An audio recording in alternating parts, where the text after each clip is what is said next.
처음으로 상영된 영화가 있었습니다. 여러분이 잘 아시는 007 시리즈의 영화 중에 제일 마지막 편이라고 할 수가 있습니다. 거기에 제임스 본드 역으로 나오는 다니엘 크레이거라고 하는 사람이 역대 최장수 007 제임스 본드 역을 맡아가지고 이 다니엘 크레이거라고 하는 사람이 마지막 007 영화에 출연하는 작품이기도 해가지고 좀 관심을 모았던 그런 영화였습니다. 그 영화에 보면은 007이 전 세계 다니면서 온갖 위험한 임무를 다 감당하다가 나중에는 좀 힘이 들고 지치고 또 사랑하는 여인도 생기기도 하고, 그래서 이제는 좀 남은 생애는 험한 일을 하지 않고 조용하게 행복을 찾아서 살겠다라는 마음으로 은퇴를 합니다. 그래가지고 그렇게 조용한 시간을 지내고 있다가 자기도 원치 않았지만 어쩔 수 없는 또 임무가 생겨가지고 그 임무를 감당하기 위해, 수행하기 위해서 어느 섬으로 들어갔다가 그곳에서 임무를 마치고 나오는데 나오지를 못하고 결국은 그곳에서 최후를 맞게 됩니다. 이 007이 그 섬에서 자기가 사랑하는 여인, 그리고 그 사랑하는 여인에게서 딸이 있었는데 그 딸이 자기의 딸인 것을 알게 됩니다. 그러고 나서 그 섬에서 어떻게 해서든지 사랑하는 여인을 만나려고 자기의 딸을 보려고 탈출을 시도하지만 끝내 탈출을 시도하지 못하고 이제 최후를 맞게 되면서 거기서 그 사랑하는 이를 보고 싶어하는 마음에 눈물을 흘립니다. 그리고 그 섬 바깥에서 007이 살아 돌아오기만을 간절히 기다렸던 여인, 자기 어린 딸을 데리고 007이 끝내 그 섬에서 돌아오지 못하고 최후를 맞이하는 그런 모습을 보면서 오열을 하는 장면이 나옵니다. 참 그 영화의 그런 부분을 보면서 제가 좀 슬픈 마음을 느꼈습니다. 007이 죽는다는 걸 생각하지 못했는데 007이 죽기도 하는구나. 그리고 그 최후의 그런 모습이, 비장한 모습을 보면서 마지막이 참 엄숙하구나, 그런 생각을 갖게 되었습니다. 우리가 이 땅에 살아가는 동안 우리는 원튼 원치 않든 간에 우리의 인생의 마지막이 찾아올 것입니다. 우리 인생의 마지막은 다른 것이 아니라 하나님이 우리를 부르실 때가 우리 인생의 마지막인 것이죠. 저는 어렸을 때 우리 집 앞에 개천이 흘렀습니다. 그래서 집 앞에 나가서 하루 종일 아침에 나가가지고 오후 늦게까지 아이들과 재밌게 놀기도 하고 즐겁게 지내다가 저녁 시간이 되었을 때 건우가 밥 먹어라 라는 어머니의 음성이 들리면 모든 것을 다 정리하고 집으로 돌아왔습니다. 친구들과 인사를 하고 땅바닥에 있었던 것들을 다 상관하지 않고 정리하고 집으로 돌아왔습니다. 우리의 인생의 마지막이라고 하는 것은 다른 것이 아니라 하나님께서 아무개야 돌아와라, 들어와라 라고 말을 할 때 그때가 바로 우리의 인생의 마지막이 될 것입니다. 찬송가 가사에도 나오죠. 예수가 우리를 부르는 소리, 세월이 살같이 빠르게 지나 쾌락이 끝이 나고 사망의 그늘이 너와 내 앞에 둘리며 가리울 때, 사망의 그늘이 우리를 두르게 될 것입니다. 4절 가사에도 우리를 위하여 예비해 두신 영원한 집이 있어 죄 많은 세상을 떠나게 될 때, 하나님이 마련해 놓으신 집을 향해서 우리가 이 죄 많은 세상을 떠나게 되는 날이 우리의 인생의 마지막이 되는 것이죠. 우리의 인생의 마지막에는 아무것도 할 수가 없습니다. 우리가 원하는 것도 더 이상 이룰 수가 없는 것이죠. 모세가 죽을 때가 다 됐을 때, 120세가 되었을 때 그는 간절한 소원이 있었습니다. 이스라엘 백성을 40년 동안 광야에서 이끌고 나서, 그리고 하나님이 약속하신 젖과 꿀이 흐르는 가나안 땅, 그 아름다운 땅에 들어가고 싶은 간절한 소망이 있었습니다. 그래서 하나님 앞에 자기의 소원을 얘기하죠. 신명기 3장 25절 말씀에 모세가 하나님 앞에 기도하는 내용이 나옵니다. 구하옵나니 나를 건너가게 하사 요단 저쪽에 있는 아름다운 땅, 아름다운 산 레바논을 보게 하옵소서. 그 젖가꿀이 흐르는 땅, 내가 그토록 가고 싶었던 그 땅, 아름다운 헐몬산, 그리고 백향목으로 가득한 그 레바논 땅, 그 땅을 볼 수 있게 해달라고 하나님 앞에 모세가 마지막에 요청을 합니다. 그런데 하나님께서 모세를 이제 그만 이 땅에서 데려가려고 결심을 하셨기 때문에 신명기 3장 26절 말씀에 보면 하나님께서 모세를 그 원하는 것을 들어주지 않고 이제 그만해도 족하니 이 일로 다시는 구하지 말라. 이제 모세가 할 것은 없었습니다. 원하는 것도 이루어지지 않고 이제는 하나님 앞에 갈 수밖에 없었던 것이죠. 우리도 마찬가지로 우리 인생이 마지막이 됐을 때는 우리가 원하는 것을 이루지 못할 것입니다. 더 살고 싶어도 살지 못할 것이고, 더 무언가를 하고 싶어도 더 무언가를 하지 못하는 그런 때가 올 것이고, 내가 사랑했던 사람과 헤어져야 되는, 그리고 내가 사랑했던 사람이 나를 떠나보내야 되는 이별의 순간들이 오게 될 것입니다. 여러분, 우리는 원튼 원치 않든 간에 우리 인생의 마지막이 옵니다. 우리 인생의 마지막뿐만 아니라 우리의 일, 우리의 임무도 마지막이 있습니다. 우리는 이 땅에 살아가는 동안 정말 많은 일을 감당합니다. 많은 일을 겪습니다. 기쁜 일도 있지만 슬픈 일도 있고, 근심된 일도 있고, 괴로운 일도 있고, 그리고 어려운 일들도 참 많이 있죠.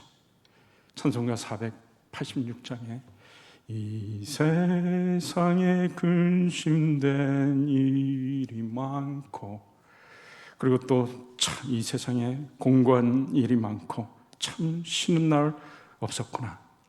이 세상에 죄악된 일이 많고 참 죽을 일 쌓였구나.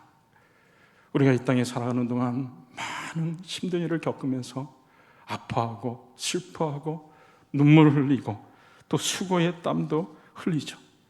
그러다 보면 우리가 어떨 때는 정말 쉬고 싶다, 그런 마음이 들 때도 있습니다. 그만큼 우리에게는 일이 많은 것이죠. 그런데 우리가 우리의 일도 끝날 때가 있다는 사실, 우리가 마지막 일이 우리에게 주어질 때가 있다라는 것을 우리가 알아야 되는 것이죠.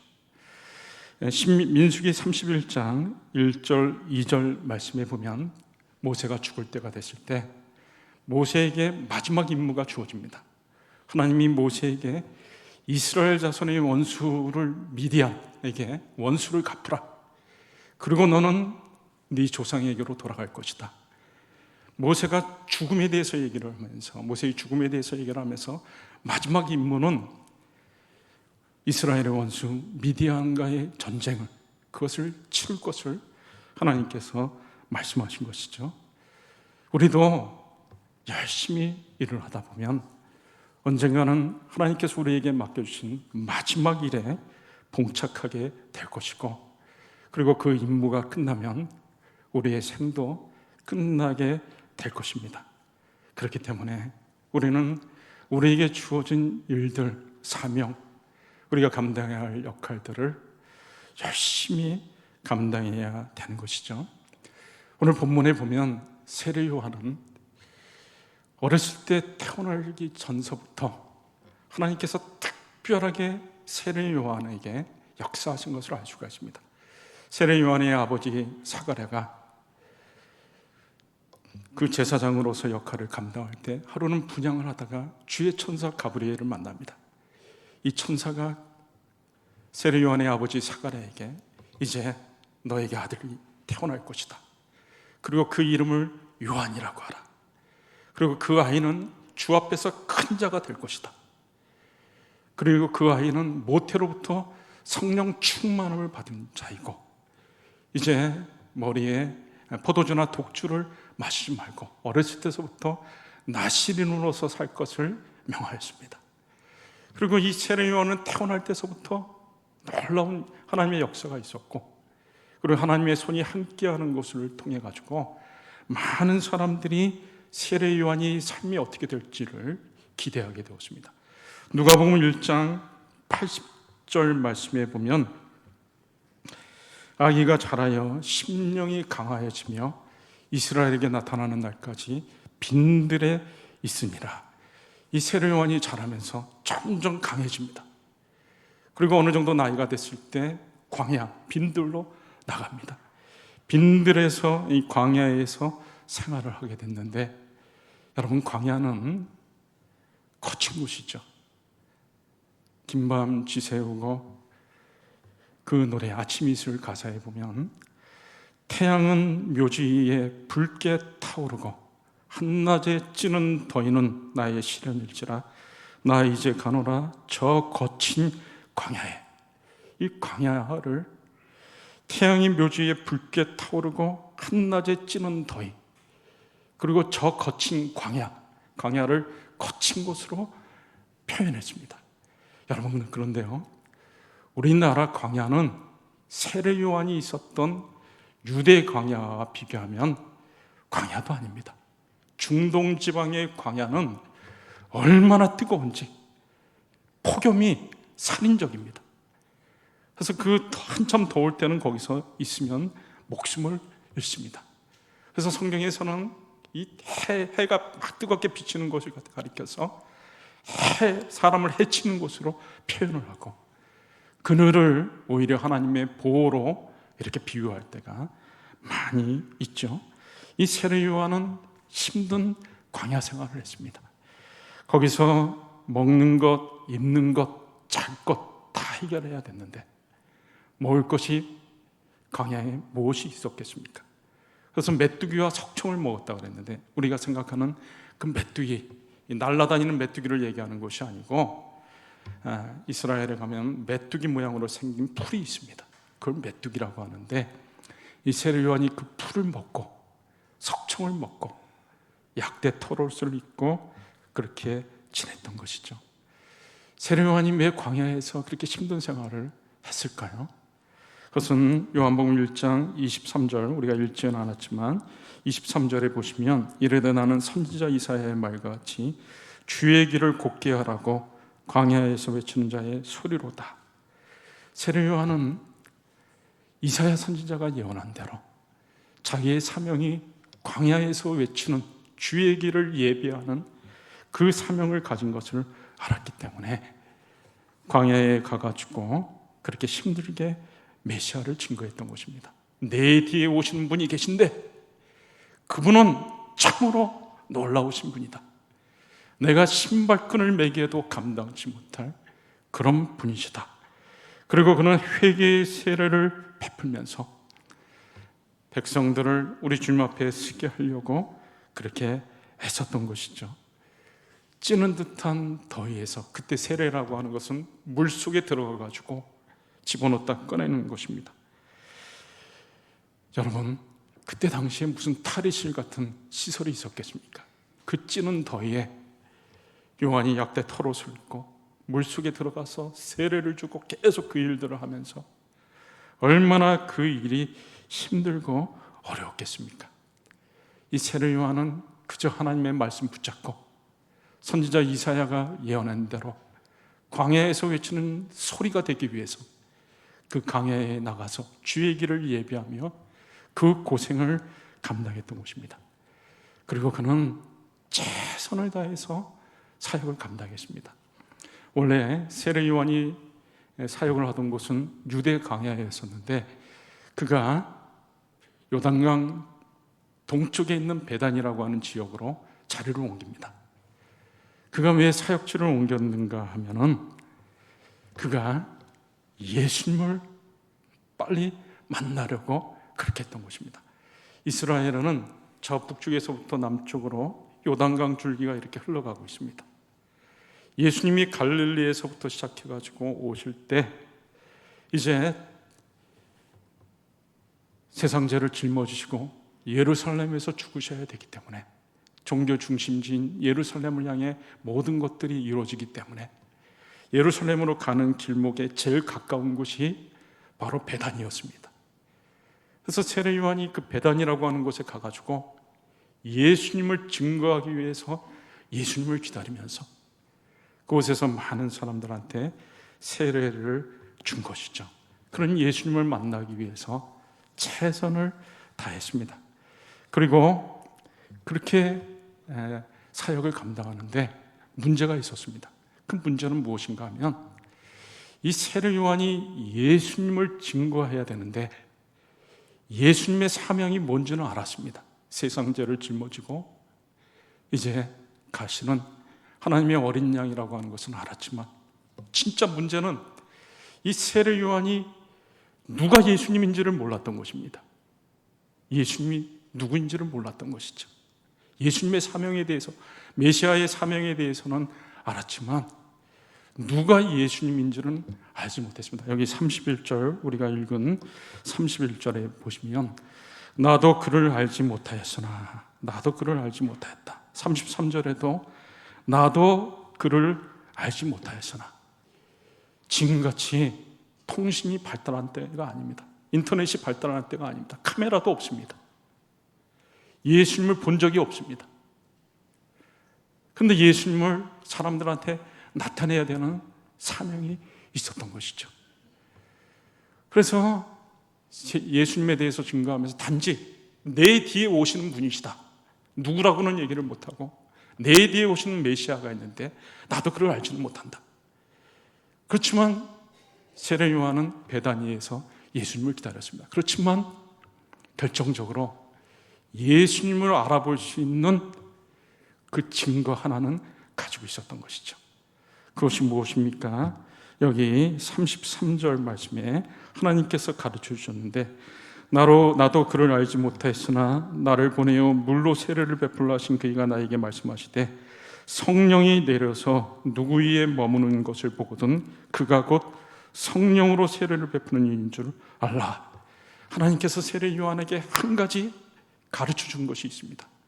그것은 네가 예수님을 못 봤지만, 예수님이 누군지는 모르지만, 그러나 세례를 주다 보면 틀림없이 어떤 사람에게 성령이 임해가지고 내려올 텐데, 그리고 그 성령이 내려와서 그 사람 위에 머무는 것을 보면 그가 바로 메시아다. 그것을 하나님께서 세례 요한에게 가르쳐 준 것이죠. 그래서 세례 요한은 열심히 그 뜨거운 베다니에서 열심히 세례를 주었습니다. 누가 예수님인지를 알지 못했기 때문에 어떻게 썼는지 예수님을 알고 싶어가지고 100명, 1000명, 10,000명 할 것 없이 오는 사람들에게 세례를 주면서 성령이 머무시나 안 머무시나 그것을 보았던 것이죠. 그러다 드디어 어느 날 한 사람이 세례 요한에게 다가오는데 범상치가 않습니다. 그리고 세례 요한이 그 예수님에게 세례를 주는데 어떤 일이 일어났는가 하면 마태복음 3장 16절, 17절 말씀해 보니까 예수께서 세례를 받으시고 올라오실 때 하늘이 열리고 하나님의 성령이 비둘기같이 내려서 그 위에 머물고 하늘로부터 음성이 들려지는데 이는 내 사랑하는 아들이요 내 기뻐하는 자라. 이 놀라운 광경을 세례 요한이 목도했습니다. 아, 이분이 내가 그토록 기다리던 바로 메시아구나 라는 사실을 알았습니다. 세례 요한이 그렇게 고생했던 그것이 드디어 열매를 맺는 순간이었죠. 아마 세례 요한이 감격해서 울지 않았을까 싶습니다. 그러고 나서 세례 요한은 예수님이 누군지를 알았기 때문에 확실하게 그 다음부터는 예수님을 증거할 수가 있었습니다. 오늘 29절, 오늘 읽은 29절 이튿날이라고 하는 말이 나오죠. 세례 요한이 예수님에게 세례를 주고 그 다음날 요한이 예수께서 자기에게 나오심을 보고 이르되 보라 세상 죄를 지고 가는 하나님의 어린 양이로다. 드디어 사람들에게 바로 이 예수 이분이 바로 세상 죄를 지고 가는 하나님의 어린 양이고 성령으로 세례를 베푸시는 분이시고 우리의 구원자시다 라는 것을 증거할 수가 있었던 것이죠. 세례 요한은 참으로 열심히 사명을 감당하다가 마지막에 가서 마지막 소임을 감당할 수가 있었던 것입니다. 여러분, 우리도 이 땅에 살아가는 동안 하나님께서 우리에게 맡겨주신 귀한 사명들이 있습니다.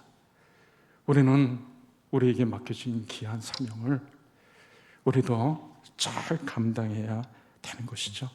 하나님이 우리에게 주신 은혜를 따라 우리에게 주신 말씀 붙잡고 또 기도하는 가운데 우리의 최선을 다해서 감당해야 되는 것입니다.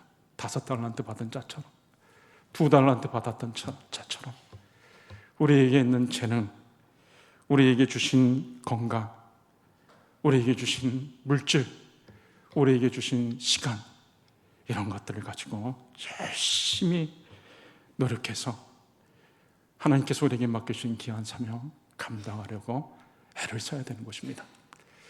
한 달쯤 전에 방금 저기서 예배드리다가 어디 가버렸네요. 우리 교회 전에 출석했었던 쌍둥이 자매가 있었는데요. 자매들이 저를 찾아와가지고는 목사님, 우리가 환경 미화하는 일들을 하고 있는데 제가 먼저 얘기한 것이 아닙니다. 찾아와가지고는 우리가 재능 기부를 하고 싶습니다. 그러고서는 매주 토요일마다 와가지고 우리 교회에 청소를 하겠다는 거예요. 그래서 화장실 또 그래서 제가 그래 잘 됐다. 우리 교회 여기 본당에도 화장실 있고 남자 화장실, 여자 화장실 있고 저 비전센터에 가면 2층, 3층에도 화장실들이 있는데 그리고 또 청소할 것들이 있으면 청소하고 그렇게 하라고. 저는 한두 주 하고 그만둘 줄 알았어요. 근데 계속해서 이렇게 매주 와가지고 토요일 아침 7시 반이 되면은 우리 교회 찾아와가지고는 계속해서 재능 기부한다 그러면서 봉사를 하는 그런 모습을 보면서 참 사랑스럽고 귀하고 또 격려도 해주고 기도도 해주게 되었습니다. 우리가 하나님께서 우리에게 맡겨주신 귀한 사명을 우리의 온 힘을 다해서 5달란트 받은 사람은 5달란트 받은 대로, 2달란트 받은 사람은 2달란트 받은 대로 열심히 최선을 다해서 감당하다 보면 어느 순간에 우리는 하나님께서 우리에게 맡겨주신 마지막 소임, 마지막 역할을 감당하게 될 때가 있을 것입니다. 그리고 그 마지막 소임을 감당하면 그 다음에 우리는 주님께로 나아가게 될 것이고 주님이 우리를 위해 마련해 놓으신 그 집으로 들어가게 될 것입니다. 말씀을 맺습니다. 여러분, 저와 여러분은 언제나 마지막을 생각하고 살아야 됩니다. 우리 인생이 원튼 원하지 않든 마지막이 있습니다. 하나님이 우리를 부르시는 그날입니다. 하나님이 우리를 부르실 때는 우리가 원하는 것을 할 수가 없고 아무것도 할 것도 없고 하루라도 더 살려고 해도 더 살 수가 없을 것입니다. 어두운 밤 쉬되리니 일할 수 없는 밤이 속히 오리라.